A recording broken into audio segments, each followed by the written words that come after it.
एक तरफ विकास अनवरत आगे बढ़ रहा है और दूसरी तरफ विकास की प्रक्रिया में बाधक कुछ तत्व ऐसे भी हैं जिन्हें विकास अच्छा नहीं लगता है, जिन्हें विकास अच्छा नहीं लगता है। वे कहीं न कहीं विकास में व्यवधान पैदा करते हैं, उत्सव के समय उपद्रव पैदा करना चाहते हैं। वे लोग अराजकता को अपना जन्मसिद्ध अधिकार समझते हैं और उन्हीं लोगों को चेतावनी देने की दृष्टि से आज मैं बलरामपुर में भी आया हूं, यही कहने के लिए आया हूं, यही कहने के लिए आया हूं। अगर विकास में बाधक बनोगे और विकास की योजनाओं को उपद्रव और अराजकता के माध्यम से बाधित करोगे तो ये मान करके चलिए कि विकास पहले उनके विनाश का कारण बन जाएगा। पर्व और त्योहारों के उत्सव और उमंग में अगर कहीं उपद्रव करने का कार्य किया तो ये उपद्रव की कीमत उनको चुकानी पड़ेगी कि आने वाली पीढ़ियां उनकी याद करेंगी कि कैसे होता है, क्या कीमत चुकानी होगी। बहनों और भाइयों, जो लोग आज भी जिन्हें ये सब अच्छा नहीं लग रहा है, जो लोग आज भी किसी गलत मंशा के साथ जी रहे हैं, जो लोग आज भी ये मानते हैं कि अराजकता उनका जन्मसिद्ध अधिकार है, उनको अपनी गलतफहमी दूर कर देनी होगी। वो अपनी गलतफहमी दूर कर ले। वह समय गया जब समाजवादी पार्टी की सरकार हुआ करती थी, कांग्रेस की सरकारें हुआ करती थी, ये लोग दंगा करवाते थे, आगजनी करवाते थे, बेटी की सुरक्षा में सेंध लगाते थे, व्यापारी के प्रतिष्ठानों पर आग लगाते थे और सरकार इनका आवभगत करती थी। वह समय अब चला गया है। अब ये डबल इंजन की सरकार है। अगर बेटी की सुरक्षा पे हाथ डालने का प्रयास किया, व्यापारी के प्रतिष्ठान में आग लगाने का प्रयास किया, उत्साह और उमंग के उत्सव में कहीं पर अगर अराजकता पैदा करने का और उपद्रव पैदा करने का कुत्सित प्रयास किया तो मान करके चलिए कि ये रास्ता उनका सीधे नरक में जाने का होगा, सीधे नरक में। कुछ लोग रहते भारत में हैं लेकिन गजवाए हिंद का नारा लेकर के भारत के अंदर राष्ट्र विरोधी गतिविधियों को बढ़ावा देने का कुत्सित कार्य कर रहे हैं। गजवाए हिंद हिंदुस्तान की धरती पर नहीं होगा। भारत की धरती, ये भारत के देवीय महापुरुषों, अवतारी महापुरुषों, देश के लिए अपना बलिदान देने वाले महापुरुषों के आदर्शों से संचालित होगा। गजवाए हिंद की कल्पना करना भी और उसका सपना देखना भी जहन्नुम में जाने का टिकट का रास्ता पैदा कर देगा। अगर किसी को जहन्नुम में जाना हो तो गजवाए हिंद के नाम पर अराजकता पैदा करने का कुत्सित प्रयास करें। और छद्म रूप में जो लोग इस प्रकार की गतिविधियों में लिप्त हैं, वे भी कान खोल करके सुन लें। देर सवेर छांगुर जैसे हाल तो उनके भी होने ही हैं। आपने देखा होगा, यही है ये कालनेमियों का हाल। कैसे छद्म रूप से लोगों में भ्रम पैदा हो। जलालुद्दीन ने अपना उपनाम रख दिया था छांगुर बाबा, जिससे हिंदू भ्रम में रहे, समाज की आंखों में धूल झोंक लेगा, लेकिन पापी कितना भी अपने पाप को छुपाने का प्रयास करेगा, उसका पाप का समय तो पाप का घड़ा भरना ही भरना है, और पाप का घड़ा भरेगा इस धरती माता उसको कभी बर्दाश्त नहीं कर पाएगी। और झांगुर जैसे दुष्कर्मियों और राष्ट्रद्रोही तत्वों के द्वारा छद्म रूप से यही कार्य बलरामपुर की धरती से करने का प्रयास हो रहा था।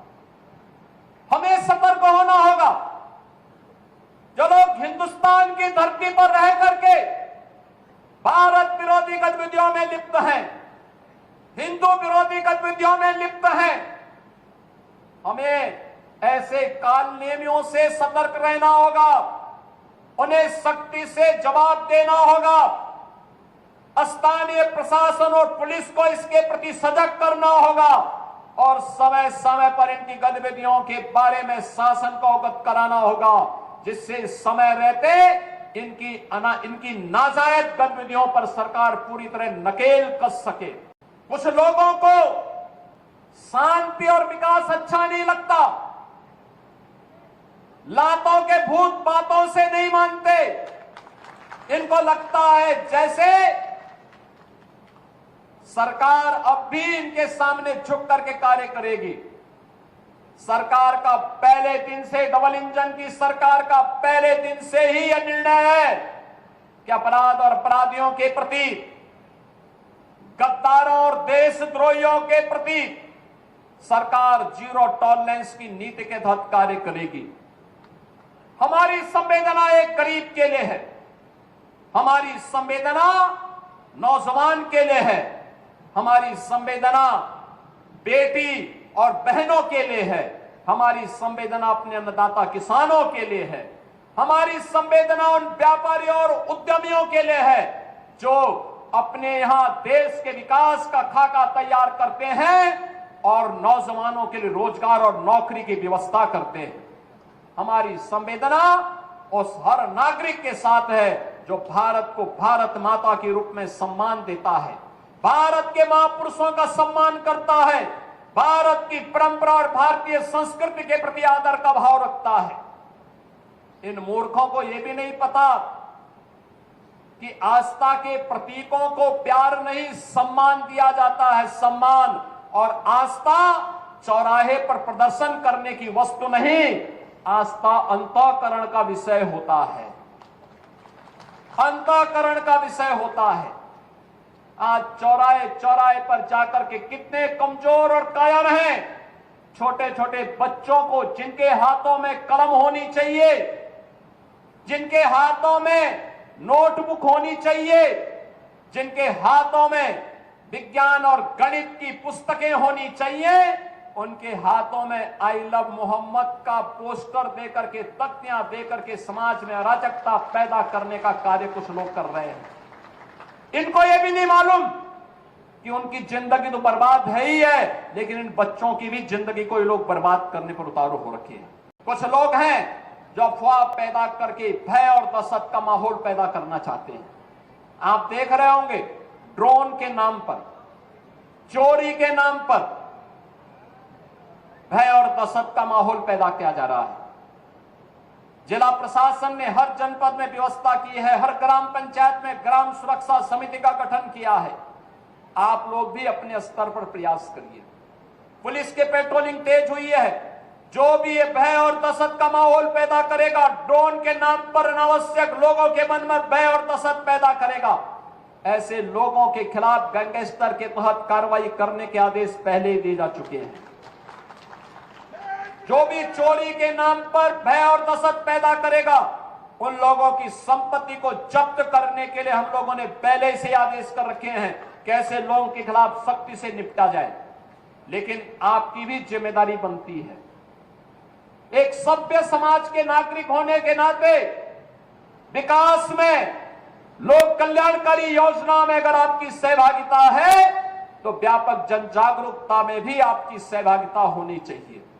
और व्यापक जन जागरूकता का यह अभियान, जिस अभियान के लिए आपका आह्वान करने के लिए मैं आपके बीच आया हूं, अगर कोई आपके गांव में, आपके कस्बे में, आपके मोहल्ले में, आपके अगल बगल के क्षेत्र में भय और दहशत का माहौल पैदा कर रहा है। पहले उसको रोको, उसको समझाओ, अगर नहीं मानता है तो प्रशासन को बताओ, प्रशासन अपने आप ही उसको ठोकने का कार्य कर देगा। आपको उसमें चिंता करने की बात नहीं है। आप चुपचाप बताइए, बाकी का इलाज हम स्वयं कर लेंगे। हमें लव जिहाद और धर्मांतरण जैसी राष्ट्र विरोधी गतिविधियों के प्रति सतर्क रहना होगा।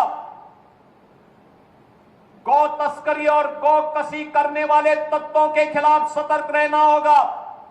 अगर कोई कहीं भूल से भी इस प्रकार की गतिविधियों में लिप्त है, उसकी सूचना ससमय आप पुलिस को और प्रशासन को उपलब्ध करवाइए।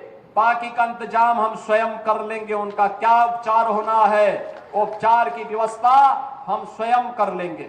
जिसने भी कानून को हाथ में लेने का प्रयास किया, जो भी राह चलते हुए राहगीर पर हमला करेगा, जो भी बेटी की सुरक्षा पे सेंध लगाने का कार्य करेगा और जो भी व्यापारिक प्रतिष्ठानों में आगजनी करने का दुस्साहस करेगा, जो भी पर्व और त्योहारों में उपद्रव करेगा, उसको हम पहले से इस बारे में कह देंगे कि उसको बिना मांगे जहन्नुम में जाने का टिकट हम काट करके दिला देंगे।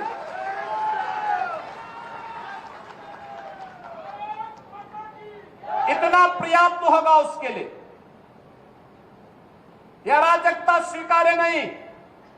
विकास में हर व्यक्ति की भागीदारी जब सुनिश्चित की गई है, गांव-गांव का विकास हो रहा है, कल्याणकारी योजनाओं में बिना भेदभाव के शासन की योजना का लाभ उपलब्ध करवाया जा रहा है, बिना भेदभाव के युवाओं को नौकरी और रोजगार उपलब्ध करवाया जा रहा है, तो फिर यह अराजकता कैसे? कुछ चंद लोगों को माहौल खराब करने की छूट नहीं देनी चाहिए। ये वही लोग हैं जिन्होंने उत्तर प्रदेश की भ्रष्ट सरकारों के साथ मिलकर के उत्तर प्रदेश के सामने पहचान का संकट खड़ा किया था। ये वही लोग हैं जिन्होंने उत्तर प्रदेश को बीमारू राज्य बना दिया था। ये वही लोग हैं जिन लोगों के दंगों के कारण प्रदेश में कोई निवेश नहीं आता था, कोई उद्योग नहीं लगता था, कोई विकास का कार्य नहीं हो पाता था। और आज पिछले 8.5 वर्ष के अंदर उनकी मंशा सफल नहीं हुई। अब नए नए तौर तरीके अपनाने का कार्य कर रहे हैं, लेकिन याद रखना होगा, वे जितना सोचते हैं उससे ज्यादा हमारी पहले से तैयारी रहती है। और जब भी दुस्साहस करेंगे, ऐसे ही पिटोगे जैसे बरेली के अंदर पीटे गए हो।